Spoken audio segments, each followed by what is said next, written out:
Hello. What's up? It's the beginner's guide. Yippee. We will show you how to be you. I don't know. What is this game about? I have no clue. Let's play. Let's find out. It's by the people who made Stanley Parable, though. So it's going to be a mindfuck or... At first, kind of emotional, I'm not going to lie. Okay. But How about you hit that start button? Alright. What about the A button? Alright. being a smart ass. You know, usually start the... Make sure audio is on. Yep, it's on. What? Oh, there's your controls. Gotta learn them. 2 sticks and a button. Hi there. Thank you very much for playing the Beginner's Guide. My name is Davey Reedon. I wrote the Stanley Parable, and while that game tells a pretty absurd story, today I'm going to tell you about a series of events that happened between 2008 and 2011. Okay. We're going to look at the games made by a friend of mine named Coda. Now, these games mean a lot to me. I met Coda in early 2009 at a time when I was really struggling with some personal stuff, and his work pointed me in a very powerful direction. I found it to be a good reference point for the kinds of creative works that I wanted to make. So just to start you off, this is, I think, the first game he ever made. It's a level for Counter-Strike. I was going to say. You can walk around here, by the way. As we'll say, And this looks mostly familiar. it's just Coda learning the basics of building a 3D environment. But what I like is that even though he starts from the simple aesthetic of a desert town, he then scatters these colorful abstract blobs and impossible floating crates around the level. Yep. And of course, it destroys the illusion that this actually is a desert town, and instead this level becomes a kind of calling card from its creator. It's like a reminder that this video game was constructed by a real person. No scope headshot. And it kind of makes you wonder, what was going through his head as he was building this? Good This question. is what I like about all of Coda's games. I mean, Okay. not that they're all fascinating as games, but that they are all going to give us access to their creator. I want us to see past the games themselves. I want to get to know who this human being really is. Okay. And that's exactly what we're going to do here. I'm down. So, it's 2008, Coda starts making these games, and he never releases any of them. He doesn't put them onto the internet, he just makes them and then immediately abandons them, and they sit on his computer forever. All I can literally And I do think is he walk. really understood this image of himself as a recluse. At one point, he jokingly renamed his computer's recycling bin to Important Games Folder. So, you know, this was just how he worked. He tended to crank them out one after the other without even really pausing to try to understand what he had just made, until suddenly one day, he just stopped. In 2011, that was it. He made his last game, and then he hasn't made another one since. And that's why I've taken this opportunity to gather all of his work together, is because I find his games powerful and interesting, and I'd like this collection to reach him, to maybe encourage him to start creating again. And if the people like you who play this also happen to find his work interesting, then I'm sure it'll just send that much stronger of a message of encouragement to Coda. So thanks for joining me on this. If you have a particular interpretation that I haven't mentioned here, or if you just need to get in touch, you can email me at daveywreden@gmail.com. Okay, that's about it for introduction. Let's take a look at Coda's first proper game. As each game is loading, I'll show you the date that it was completed. This first one was made in November 2008. Portal-esque. Yeah. Whisper. Oh. Whisper machine active. Shift to structure imminent.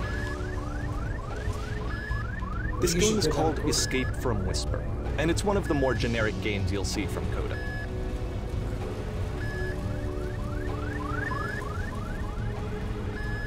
Okay. Can't shoot. You can click to fire the gun. Click. Hey. There you go. Security code breached. Hostile alien life form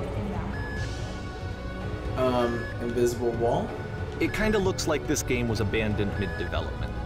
For instance, you have this gun, which you'd think would indicate that there are supposed to be monsters or enemies somewhere, but then clearly there are no enemies anywhere. You can't even reload the gun when you run out of bullets. It's just like glass, okay. But ultimately, we don't really know. Maybe Coda thought that actually it was complete the way that it is. And I think that we should talk about his games for what they are, rather than for what they're not. Okay. Enemy force visualized. Begin ship evacuation. I love look how out you in can see space. the bottom of the universe from this room. Oh. Okay, look up a little bit. Ah, space. That's a bit better. Nope, nothing going on down that way. Door? Ah, door.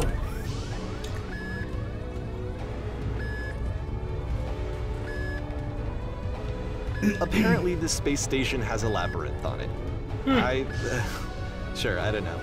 There's really no reason for it that I've ever been able to discern, so in the interest of time, I'm just gonna skip you on past it. Well, okay. Alright. Okay, this is the part that's interesting. The game has this narrative about the whisper machine and how it has to be turned off, and then you get to the engine room. Okay. Hey, you there, in the engine room. You could save us all. That beam is powering the whisper machine. We could disrupt it by introducing a great enough heat signature. If your body could stop the beam. It's so much to ask, but for all of our lives, would you do it? Could you give yourself? Interesting. Huh. Well, you know what to do.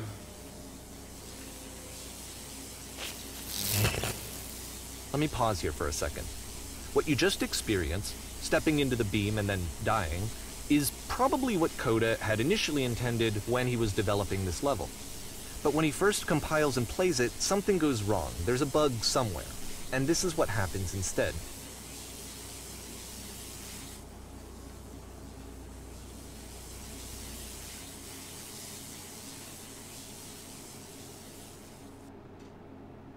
Cool. Space! The beam causes you to start floating. There goes the skybox. And this is an important moment for him.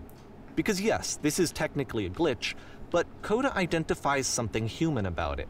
Like how small it makes you feel in the face of this larger chaotic system. Hey, I was going the right Or way. this floating could be the afterlife, a peaceful place, juxtaposed against all of the hysteria that you've just had to traverse.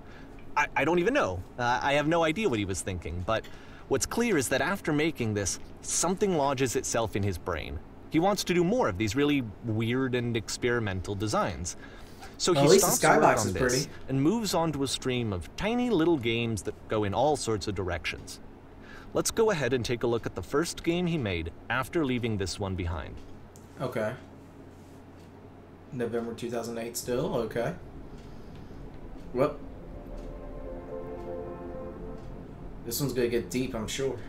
I see that already. I can't move around. Yes, you can. Yep. Maybe. In this game, you can only walk backwards. Ha ha ha ha ha! Clever.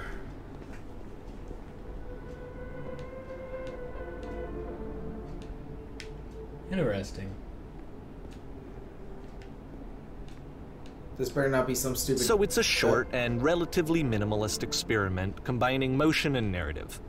It is less advanced than the previous game, but actually it seems to be more focused, more complete. Whoa. Coda's trying to give it a unique voice rather than simply basing it on a pre-existing trope. Interesting. Uh-huh.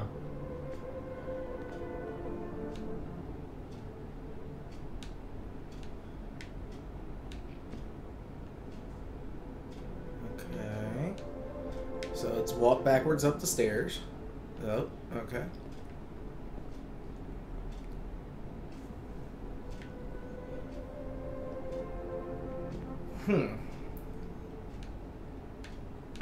To confront it. It's a short little thought, it says what it wants to say, and then it ends. Didn't need anything more than that. Which to me is why it works, because it gets out quick. Okay, next one. True. As I say, I couldn't see playing like a whole game that way, but that was actually Cool. pretty entertaining. And now we're playing Slender. Alright.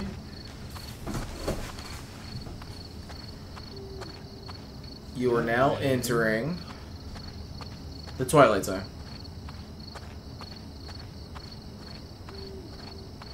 I swear to God, if this is some jump scare bullshit. And that's it. Alright. Okay, the meaning of this game won't be clear just yet. please be patient with me for a few more games, and I promise you'll see what makes it interesting. Okay. You got me. Just say. Oftentimes, Coda would put bizarre titles like this one at the start of his games. I wish I'd known him at the time that he was making these early games. He would really only talk to me about his work as he was making it. Once he stopped work on a game, like, that was it. It was dead to him. And I don't agree with that at all, but what are you gonna do? Huh. Sounds like me with any project. Right. Except for the Let's Play channel. Oh. Well, I mean... Once you've been slowed to an absolute crawl, the door at the top of the stairs opens. So why, if Coda's not showing these games to anyone, why bother opening the door at all? Well, to show you, I'm modifying the game here so that when you press the use key on your gamepad, it'll bring you back up to full speed so you can enter the door for yourself. Imagine if I just like drug on the whole time. Well, I'd have to fast forward it. Watch it. I would have to fast forward it.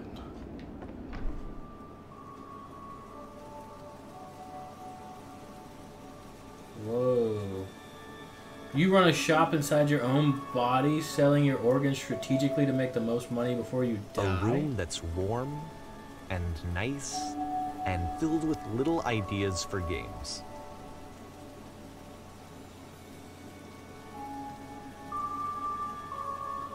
Coda would often tell me that he didn't mind if people thought of him as cold or distant.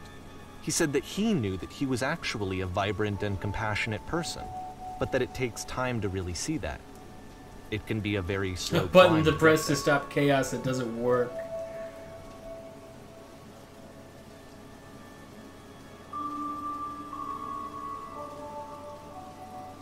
Huh.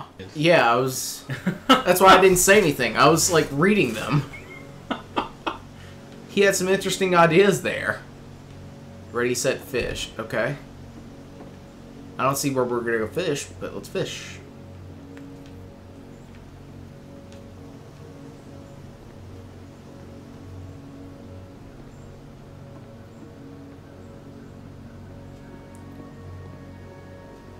Well, this is new for Coda.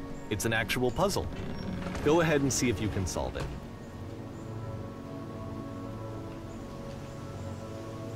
What is a puzzle? This door won't open, so we gotta figure out how to...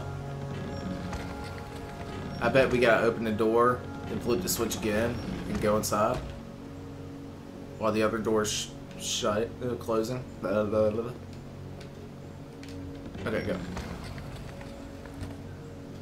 Negative. Well, now we're trapped. Ah, look at that. Don't forget that solution, because we're going to see this puzzle again soon. Oh, so you have to You're gonna close see it, it a lot. crank that one in. And there's 3 dots. Why do I feel like it's gonna be important?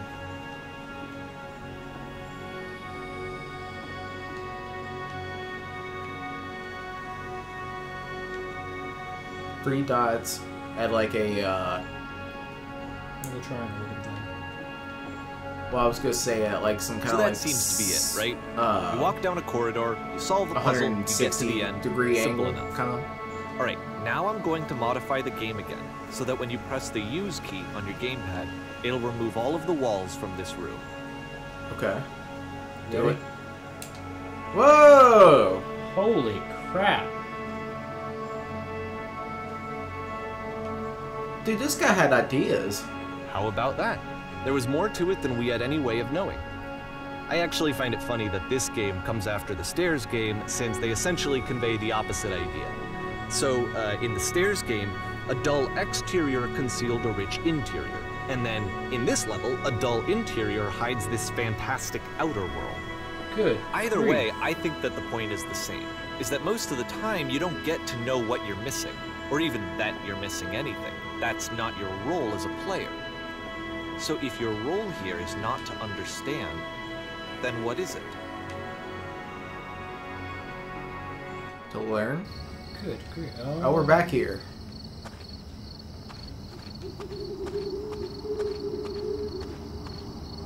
You are now exiting. Aha.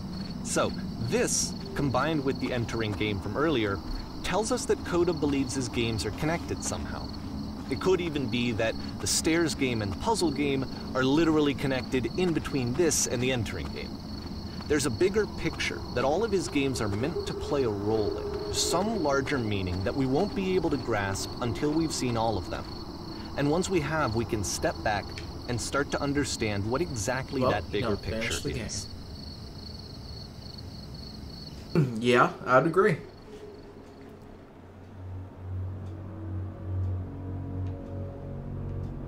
I'm sorry, Courage the Cowardly Dog just flashed in my head. No joke. House in the middle of nowhere. Well, the husband used his bags. Let's talk about video game development for a second. Every video game runs on what's called an engine, which determines what the game can and cannot do. So in other words, the engine is a set of tools for game development. The street was full. Okay. To make all of these games, Coda is using an engine called Source. Like all engines, Source has certain things that it does well, and it has certain things that it does poorly. One of the things that it does very well is boxy linear corridors. That's why so many of Coda's games are set in these large, flat, empty rooms, is just because he's working with what the engine does well. The tools available to the creator shape what kinds of creative work they're going to end up making. You might consider paying attention to the architecture in Coda's games to notice how they seem to stem from an engine that's very good at producing linear, boxy corridors.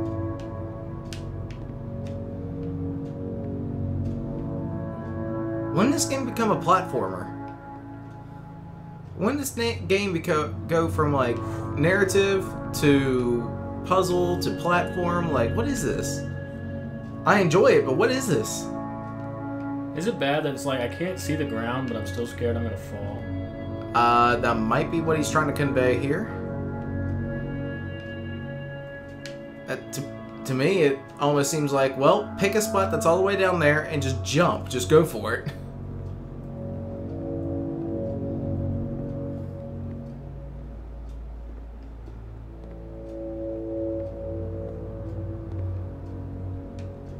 Oh, yeah, kind of like that.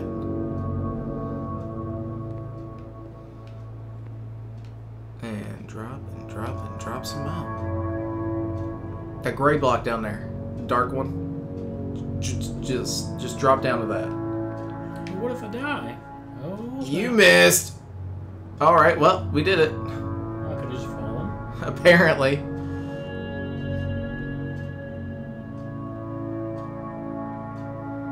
Okay.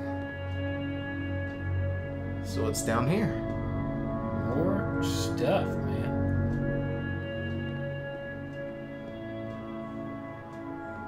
Ain't level design crazy. What was that? Hello? I don't know. Is that a friend? Or was that like the gate opening there? Okay. This makes me think of Half-Life for some reason. I feel like a cow is going to like attack me now. Moo! Oh, elevator. That's not what I was expecting at all.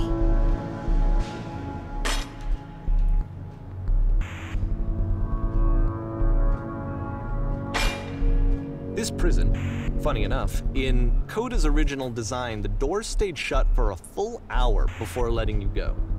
If you don't mind, I think we're gonna skip that. Thank you. This is something that he and I used to argue about a lot. You know, whether a game ought to actually be playable, whether it means anything if no one can get through it. And I would always defend that, you know, all this work goes into the game, why not make it playable and accessible? And so we just got into heated arguments over it, and there was one time that after one of these conversations, he went home, and a day or two later, he sent me a zip file entitled Playable Games that was full of hundreds of individual games, each of which was just an empty box that you walked around in and nothing else. Believe me, I played every single one of those just to find out if there was like a gag hidden somewhere. There wasn't. Good to know.